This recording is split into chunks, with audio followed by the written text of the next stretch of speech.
السلام عليكم، مرحبا بكم في قناة أم لينا. بعد الصلاة والسلام على رسول الله، دائما مع الوصفات السهلة والسريعة والاقتصادية. دائما مع الوصفات وحلويات الأفراح. ربي يدوم الأفراح إن شاء الله، هو اللي نجح في البيئة. نقولوا ألف ألف مبروك، والعاقبة النجاحات العليا يا رب. بهذه المناسبة حضرت معكم وصفة المشوك، يجي معسل للقلب، يجي مفتت. شوفوا كيفاش جا ما شاء الله. ب250 غرام زبدة فقط يقطع لك أكثر من 40 حبة. هذا المشوك كنت يعني حضرته في العيد اللي فات، ويعني جاب نسبة المشاهدة بزاف كبيرة، وهذا دليل على نجاح الوصفة. تابعوا معايا الوصفة وفرجة ممتعة. عندي هنا 250 غرام تاع مارغرين، ضفت له كاس الا ربع سكر. عندي هنا حبة بياض، حبة بيض كاملة وحبة صفار، والبياض خليته نربط فيه من بعد. عندي ملعقة صغيرة لافاني. عندي كاس كاوكاو يكون محمص ومرحي. عندي كاس الا ربع يعني تاع الجلجلان يكون محمص ايضا.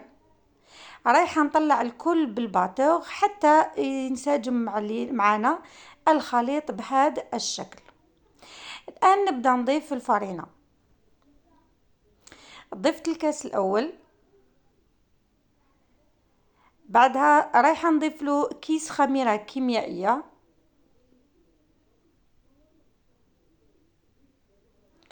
ونخلط ونجمع العجينه تاعي. لازم نخلوها طريه،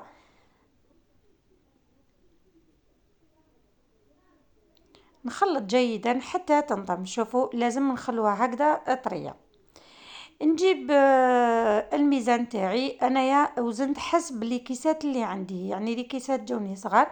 وزنت الحبه 25 غرام. مع الخميره اللي فيها اكيد راح تزيد تنفخ. كما قلت وزنت الحبه 25 غرام. عندي هنايا كاوكاو يعني يكون مدشش، ماهوش مرحم يعني رقيق، يكون شويه خشين. رايحه ندهنه بالبياض البيض، بعدها نزيد الرمضوف هذاك الكاوكاو ولا اللوز حسب وش كان عندك. نحط الحبه في الكيسات وندير لها يعني تقفل في ثقب، عفوا في الوسط.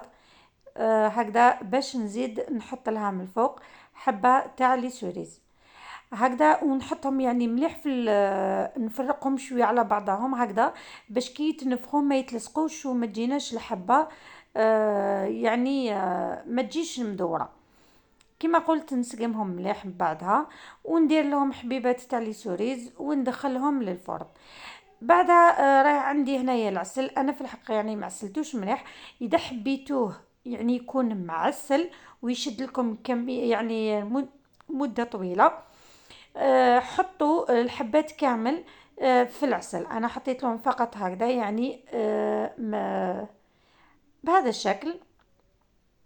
جا يعني يذوب في الفم، جا ما شاء الله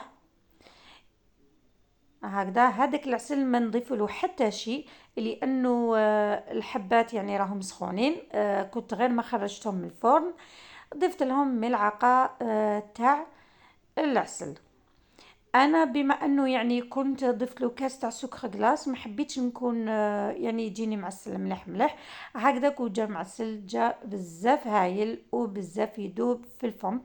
اتمنى الفيديو تاع اليوم يكون نال اعجابكم وجربوه، اكيد راح يعجبكم. ونقولكم الى اللقاء مع وصفات اخرى.